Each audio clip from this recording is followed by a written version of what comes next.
মৰমৰ ছাত্ৰ ছাত্ৰীসকল আজিৰ এইটো ভিডিঅ'ৰ জৰিয়তে আমি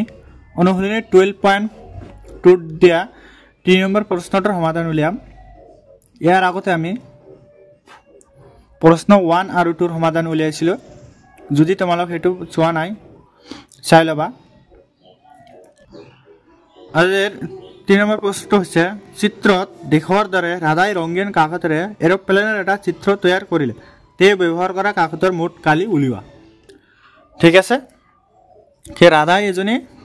ছোৱালী তাই কি কৰিছে ৰঙীন কাগজেৰে এটা এৰোপ্লেনৰ চিত্ৰ তৈয়াৰ কৰিছে। চিত্ৰটা আমাক ইয়াত দিয়া আছে, এটা চোৱা, এটা এৰোপ্লেনৰ এটা চিত্ৰ আৰু ইয়া আমাক এই এৰোপ্লেনটো তৈয়াৰ কৰোঁতে কিমানখিনি ৰঙীন কাগজ লাগিছে সেইখিনিৰ কালি উলিয়াব লাগিব। ঠিক আছে, চোৱা আমাৰ ইয়াৰ এৰোপ্লেনটো 5টা খণ্ডৰে গঠিত হৈছে। খণ্ড 1, খণ্ড 2, খণ্ড 3, খণ্ড 4, খণ্ড 5। সো আমি খণ্ড 1, 2, 3 আৰু খণ্ড 4, 5 কালি বেলেগ বেলেগকৈ উলিয়াই প্লাস কৰি দিলে আমি গোটেই এৰোপ্লেনটোৰ কালি পাই যাম। সো আমি প্ৰথমে খণ্ড 1 ৰ কালি উলিয়াম। সো খণ্ড 1 টো আমাৰ এটা কি ত্ৰিভুজ আকৃতিৰ হয়। প্ৰথমে আমি ইয়াৰ কালি উলিয়াই লম। আৰু যত এটো বাহুৰ দৈৰ্ঘ্য আমাৰ কিমান আছে 5 সেন্টিমিটাৰ। আৰু খণ্ড 2 টো চোৱা, খণ্ড 2 টো এটা কি আয়তাকাৰ হয়, যত এইটো আমাৰ বাহুৰ জোখটো দিমান আছে 1 সেন্টিমিটাৰ। ঠিক আছে, যেতে এইটো বাহু 1 সেন্টিমিটাৰ আছে, সো আমাৰ এইটো বাহু কি হ'ব 1 সেন্টিমিটাৰ। ঠিক আছে, সো আমি প্ৰথমে খণ্ড 1 ৰ কালি উলিয়াম। সো আমি ইয়াৰ সলিউশনটো লিখিছো। সলিউশন খণ্ড 1 ৰ কালি। ঠিক আছে, এটা সব খণ্ড 1 টো আমাৰ কি এটা ত্ৰিভুজ আকৃতিৰ আছে। ইয়াতে আমি বেলেগকৈ আঁকি লৈছো আৰু ধৰিছো এটো এ বি সি এটা ত্ৰিভুজ, যত এটো বাহু 5 সেন্টিমিটাৰ, এইটো বাহু। ঠিক আছে, যেটো এইটো বাহু 5 সেন্টিমিটাৰ হয়, এটো 5 সেন্টিমিটাৰই হ'ব। ঠিক আছে, তো এটো 5 সেন্টিমিটাৰ, এটো 5 সেন্টিমিটাৰ আৰু এটো আমাৰ কি হ'ব 1 সেন্টিমিটাৰ। ঠিক আছে, তো আমি ধৰা হল A 5 centimetre, B 5 centimetre, C 1 centimetre. ঠিক আছে, সো আমি S কি পাম, S equal to A plus B plus C by 2। ঠিক আছে, সো A আৰু B আৰু C মানে ইয়াত বহাই দিছো। A মানে 5, B মানে 5 আৰু C মানে 1 ডিভাইড বাই 2। ঠিক আছে, this হয় এইটা আমাৰ যোগ কৰিলে 5 plus 5 10 plus 1 11 হয়, ডিভাইড বাই 2 থাকিল। ঠিক আছে, দেখো 11 2 ৰে ডিভাইড কৰিলে আমাৰ কিমান হ'ব 5.5 সেন্টিমিটাৰ। সো আমি এৰ মান কিমান পালো 5.5 সেন্টিমিটাৰ। ঠিক আছে, এতিয়া সো আমি এবিসি ত্ৰিভুজৰ কালি উলিয়াব পাৰিম হিৰনৰ সূত্ৰ প্ৰয়োগ কৰি। ঠিক আছে, হিৰনৰ সূত্ৰটো আমাক কি আছিল, হিৰনৰ সূত্ৰটো আছিল আমাক সো হিৰনৰ সূত্ৰৰ মতে ত্ৰিভুজ এবিসি ৰ কালি হ'ব √s * s - a s - b * s - c। ঠিক আছে, যত s টো আমাৰ আছিল কি অৰ্ধ পৰিসীমা আৰু a b আৰু c আছিল কি ত্ৰিভুজৰ তিনিটা বাহুৰ যোগ। সো আমি s পাইছো কিমান 5.5 সেন্টিমিটাৰ আৰু a b আৰু c ৰ মান আমাক আছে ইয়াতে চোৱা। সো আমি a b c আৰু s ৰ মান বহাই দিম ইয়াত। s মানে কিমান 5.5 বহালো, s মানে 5.5 মাইনাস a মানে কিমান 5। ঠিক আছে, s মানে 5.5 মাইনাস 5, s মানে 5.5 মাইনাস 1, c মানে আমাৰ 1 আছে। ঠিক আছে, এতিয়া চোৱা 5.5 টো থাকিল, এইটোৰ পৰা এটা মাইনাস কৰিলে আমাৰ কিমান থাকিব 0.5, এইটোৰ পৰা এটা মাইনাস কৰিলে আমাৰ কিমান থাকিব 0.5। ঠিক আছে, 5.5 ৰ পৰা 5 গলে আমাৰ কিমান থাকিব 0.5, সেম এইটো 5.5 ৰ পৰা 5 মাইনাস কৰিলে আমাৰ কিমান থাকিব 0.5 আৰু 5.5 ৰ পৰা 1 মাইনাস কৰিলে আমাৰ কিমান থাকিব 4.5। ঠিক আছে, এতিয়া চোৱা 0.5 আমাক বৰ্গমূলৰ ভিতৰত দুটা আছে, যদি দুটা থাকে তেন্তে আমি কি কৰিব পাৰো এটা বৰ্গমূলৰ বাহিৰ লিখিব পাৰো। সো ইয়াতে যেহেতু দুটা আছিল এটা আমি বাহিৰত লিখিলো হল, আৰু 5.5 থাকিল আৰু আমাৰ কি 4.5 টো বৰ্গমূলৰ ভিতৰতে থাকিল। ঠিক আছে, তে 0.5 টো থাকিল হল। সো 5.5 ক আমি কেনেকৈ লিখিব পাৰো 5.5 0.5 into 11। দেখো 5.5 এটা আমাৰ উৎপাদক কি কি হ'ব প্ৰথমে আমি ধৰি লৈছোঁ ইয়াতে 0.9 এইটো কিমান হ'ব 55 হ'ব 55 কেনেকৈ লিখা যাব 5 × 11 লিখা যায় এতিয়া চোৱা যেহেতু আমাৰ এই 1 গড় আগত কি আছিল 0.2 আছিল ঠিক আছে সো ইয়াৰ যিকোনো এটাৰ আগত কি হ'ব 1 গড় আগত কি হ'ব দশমিক হ'ব সো আমি ইয়াতে দশমিক এটা দি দিছোঁ ঠিক আছে সো 5.5 আমি কেনেকৈ ভাঙাব পাৰোঁ 0.5 × 11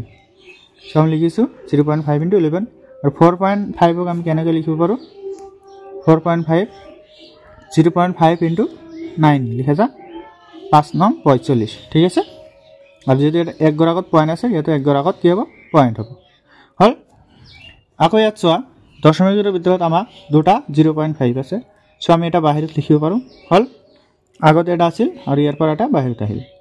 ঠিক আছে আৰু 9 টো চোৱা 9 টো আমাৰ বৰ্গমূলৰ ভিতৰত আছে 9 টো যদি আমি বাহিৰত আনো কি হ'ব 3 হ'ব যেহেতু √9 কিমান হয় 3 হয় হল আৰু চোৱা আমাৰ অকল বৰ্গমূলৰ ভিতৰত কি থাকিল 11 টো থাকিল হৈছে এটো ছয়কেটা গোটেইকেটা পূৰণ কৰি দিয়া 0.5 × 0.5 কৰিলে কিমান হ'ব 0.25 × 3 11 টো আমাৰ থাকিল ভিতৰত এইটো পূৰণ কৰিলে আমাৰ কিমান হ'ব 0.25 × 3 কৰিলে কিমান হয় 0.75 ভিতৰত থাকিলে আমাৰ 11 ইউনিটটো আমাৰ কি হ'ব সেন্টিমিটাৰ স্কয়াৰ ঠিক আছে সেন্টিমিটাৰ স্কয়াৰ হল সো আমি ত্রিভুজ এবিসির কালি কিমান পালো 0.75 √11 সেন্টিমিটার স্কয়ার ঠিক আছে 0.75 টো থাকিল আর √11 মানে আমাক কি লেখা যায় 3.32 ঠিক আছে এটা আকৌ পূৰণ কৰিলে আমাৰ কিমান হ'ব সো এটা আমাৰ পূৰণ কৰিলে কিমান হয় 2.49 সেন্টিমিটার স্কয়ার ঠিক আছে সো আমি খণ্ড 1 বা ত্রিভুজ এবিসির কালি কিমান পালো 2.49 সেন্টিমিটার স্কয়ার ঠিক আছে এটা আমাৰ কি হল খণ্ড 1 ৰ কালি এটা আমি খণ্ড 2 ৰ কালি উলিয়াম আৰু খণ্ড 2 টো আমাৰ এটা কি আছিল খণ্ড 2 আমাৰ এটা কি এতে চোৱা খণ্ড 2 এইটো হয় আমাৰ খণ্ড 2 টো এটা কি হয় আয়ত হয় যত আমাৰ এইটো বাহু আছে 1 সেন্টিমিটাৰ সো এইটো বাহু 1 সেন্টিমিটাৰ হ'ব এইটো বাহু আমাৰ কিমান আছে 6.5 সেন্টিমিটাৰ আৰু এইটো বাহু কি হ'ব মান 6.5 সেন্টিমিটাৰ ঠিক আছে সো আমি লিখিম খণ্ড 2 ৰ কালি এইটো আয়তো এটা আকি লৈছো আৰু এ বিসু নামকৰণ কৰিছো ঠিক আছে এতিয়া চোৱা এইটো বাহু 1 সেন্টিমিটার হয় এইটো বাহু 6.5 সেন্টিমিটার হয় সো আমি লিখিছো খণ্ড 2 এইটো এটা কি আয়তো যাৰ দৈৰ্ঘ্যটো আমাৰ 6.5 সেন্টিমিটাৰ এইটো মান দৈৰ্ঘ্য ঠিক আছে প্ৰস্থ এটা আমাৰ প্ৰস্থ হ'ব কিমান 1 সেন্টিমিটাৰ ঠিক আছে আৰু আমি জানো কি আয়তৰ কালিৰ সূত্ৰটো কি আছিল দিক ইনটু প্ৰস্থ ঠিক আছে সো আমি কি লিখিম খণ্ড 2 ৰ কালি দে খণ্ড 2 লিখিবা খণ্ড 2 ৰ কালি কি হ'ব দিক ইনটু প্ৰস্থ সো দিক মানে কিমান আছিল 6.5 আৰু প্ৰস্থ মানে 1 সো 6.5 পূৰণ 1 কৰিলে কিমান হ'ব 6.5 আৰু এককটা কি হ'ব সেন্টিমিটাৰ স্কয়াৰ সো আমি খণ্ড 2 ৰ কালি কিমান পালো 6.5 সেন্টিমিটাৰ স্কয়াৰ ঠিক আছে এতিয়া আমি খণ্ড 3 ৰ কালি উলিয়াম আৰু খণ্ড 3 ৰ আমাৰ এটা কি আছিল এতে চোৱা খণ্ড 3 এইটো আমাক খণ্ড 3 হয় ঠিক আছে আৰু খণ্ড 3 এটা চোৱা এটা ট্ৰেপিজিয়াম হয় কি হয় ট্ৰেপিজিয়াম ঠিক আছে যত এইটো বাহু আমাৰ 1 সেন্টিমিটাৰ কৈ দিয়া আছে এইটো বাহু 1 সেন্টিমিটাৰ আছে আৰু এইটো বাহু আমাৰ 2 সেন্টিমিটাৰ আছে ঠিক আছে সো আমি এতিয়া খণ্ড 3 ৰ কালি উলিয়াম সো আমি ট্ৰেপিজিয়ামটো ইয়াত আকি লৈছো আৰু এ বি সি ডি হিচাপে নামকৰণ কৰিছো ঠিক আছে হল তো খণ্ড 3 ৰ কালি সো খণ্ড 3 টো আমাৰ কি এটা ট্ৰেপিজিয়াম হয় তো আমি লিখিছো খণ্ড 3 হৈছে এটা ট্ৰেপিজিয়াম ABCD আমি নামকৰণ কৰিছো যত AB বাহুটো CD বাহুৰ সমান্তৰাল হয় ঠিক আছে আৰু এই ট্ৰেপিজিয়ামটোৰ AB বাহুটো আমাৰ CD বাহুৰ কি হয় সমান্তৰাল হয় হল আৰু চোৱা আচ্ছা ট্ৰেপিজিয়ামৰ কালিৰ সূত্ৰটো আমাৰ কি আছিল হাফ ইনটু সমান্তৰাল বাহু দুটালৰ যোগফল মানে এইটো আৰু এইটো বাহু সমান্তৰাল হয় এই বাহু দুটাৰ যোগফল হ'ব ঠিক আছে AB plus CD হল হাফ ইনটু সমান্তরাল বাহু দুটাৰ যোগফল হৈছে আৰু ইনটু কি হয় উচ্চতা হয় ইনটু কি উচ্চতা ঠিক আছে উচ্চতা আমি ধৰিছোঁ ট্ৰেপিজিয়ামটোৰ এইচ হ'ল এতিয়া চোৱা যেহেতু আমাৰ উচ্চতাৰ মানটো কি ট্ৰেপিজিয়ামৰ দিয়া নাই সো আমি প্ৰথমে ট্ৰেপিজিয়াম উচ্চতাৰ মানটো বাহিৰ কৰিব লাগিব ঠিক আছে ইয়াৰ কাৰণে আমি কি কৰিম চোৱা এডি বাহুৰ সমান্তৰাল কয় এটা কি বিই বাহু কি কৰা হৈছে অঙ্কন কৰা হৈছে ঠিক আছে এডি বাহুৰ সমান্তৰাল কয় বি এটা কি ৰেখা অঙ্কন কৰা হৈছে ঠিক আছে ইয়াতে লেখা হল এডি বাহুৰ সমান্তৰাল কয় বিই অঙ্কন কৰা হৈছে ঠিক আছে সো আমাৰ কি হ'ব বিই তো এডিৰ সমান হ'ব না নাই বিই এডিৰ কি হ'ব সমান হ'ব সো আমি লিখিলো বিই ইকুয়াল এডি সমান সমান কি হয় 1 সেন্টিমিটার ঠিক আছে যেহেতু এডিৰ মানটো আমাৰ কি 1 সেন্টিমিটাৰ হল আৰু চোৱা ডিই বাহুটো আমাৰ কি এবি বাহুৰ কি সমান হ'ব ডিই বাহু কি হ'ব এবিৰ সমান হ'ব ঠিক আছে সো আমি লিখিলো ডিই সমান সমান এবি সমান সমান কি হ'ব 1 সেন্টিমিটার হল আৰু ইসি চোৱা এই বাহুখিনি আমাৰ কি হ'ব এইখিনিৰ যোগ আমাৰ হ'ব এই গোটেইখিনি মাইনাস এইখিনি হ'ব ঠিক আছে তো ইসি কি হ'ব ডিসি মাইনাস ডি হয় সো আমি লিখিছো ইসি সমান সমান ডিসি মাইনাস ডি ডিসি মানে কি আছিল আমাৰ এইখিনি 2 ঠিক আছে আৰ ডি মানে এইখিনি আমাৰ কিমান আছে পালো 1 হল এটা সৰ ডি মানে 1 পালো সো ইসি আমাৰ কিমান ওলাল 2 - 1 কৰিলে 1 সেন্টিমিটাৰ হল সো আমি ইসিৰ মানটো কিমান পালো 1 সেন্টিমিটাৰ এতিয়া চোৱা এই বাহুটো অঙ্কন কৰাত আমাৰ এইটো এটা কি ত্ৰিভুজ হৈছে হয় নাই আৰু এইটো ত্ৰিভুজৰ আমাৰ গোটেই কেইটা বাহুৰ যোগ আছে এইটো বাহু 1 সেন্টিমিটাৰ এইটো বাহু 1 সেন্টিমিটাৰ আৰু এইখিনি বাহু আমাৰ 1 সেন্টিমিটাৰ হয় সো তিনিটা বাহু সমান হয় এইটো ত্ৰিভুজৰ বিইসি ত্ৰিভুজৰ তিনিটা বাহু কি আমাৰ সমান সো এইটো এটা কি সমবাহু ত্ৰিভুজ ঠিক আছে আৰু আমাৰ সমবাহু ত্ৰিভুজৰ কালিৰ সূত্ৰটো কি আছিল √3/4 ইনটু বাহু স্কয়াৰ সো আমি ত্ৰিভুজ বিইসিৰ কালি উলিয়াব পাৰিম সূত্ৰটো প্ৰয়োগ কৰি সো আমি লিখিছো অতে বিইসি এটা সমবাহু ত্ৰিভুজ ঠিক আছে সো ত্ৰিভুজ বিইসিৰ কালি কি হ'ব √3/4 ইনটু বাহু স্কয়াৰ এটা আমাৰ ফৰ্মুলা হয় সমবাহু ত্ৰিভুজৰ কালিৰ ঠিক আছে সো √3/4 থাকিল আৰু এটো ত্ৰিভুজৰ বাহুৰ মান কিমান আছিল আমাৰ 1 সো 1 স্কয়ার হ'ব √3/4 ইনটু 1 স্কয়ার 1 স্কয়ার করলে আমাৰ কি হয় 1 হয় ঠিক আছে আর √3/4 থাকিল কারণ কি √3 লগত 1 পূরণ করলে আমাৰ কি হ'ব √3 হ'ব ঠিক আছে এটা সো √3 মানে কি লেখা যায় 1.73 হল ডিভাইড বাই 4 থাকিল ঠিক আছে 1.73/4 ইয়াক আমাক ডিভাইড কৰিলে কিমান হয় 0.4325 ঠিক আছে সো আমি ত্ৰিভুজ বিইসিৰ কালি কিমান পালো 0.4325 আৰু এককটো হ'ব কি সেন্টিমিটাৰ স্কয়াৰ হল সো ইয়াতে চোৱা ত্ৰিভুজ বিইসিৰ কালি আমি কিমান পালো 0.435 সেন্টিমিটাৰ স্কয়াৰ ঠিক আছে আৰু চোৱা এইটো ত্ৰিভুজৰ যদি এইটো আমাৰ উচ্চতা হয় ধৰিছে আমি ত্ৰিভুজৰ উচ্চতা কি h সো আমি ত্ৰিভুজৰ কালি কি লিখিব পাৰো হাফ ইনটু ভূমি ইনটু উচ্চতা হাফ ইনটু ভূমি মানে ইসি হয় উচ্চতা মানে h হয় ঠিক আছে সো আমি ধৰা হল ত্ৰিভুজ বিইসিৰ উচ্চতা h আমি ত্ৰিভুজ বিইসিৰ উচ্চতা কিমান ধৰিলো h ঠিক আছে গতিকে ইয়াৰ কালি কি হ'ব হাফ ইনটু ভূমি ইনটু h গতিকে ত্রিভুজ বিইসিৰ কালি কিমান হ'ব হাফ ইনটু ভূমি মানে ইসি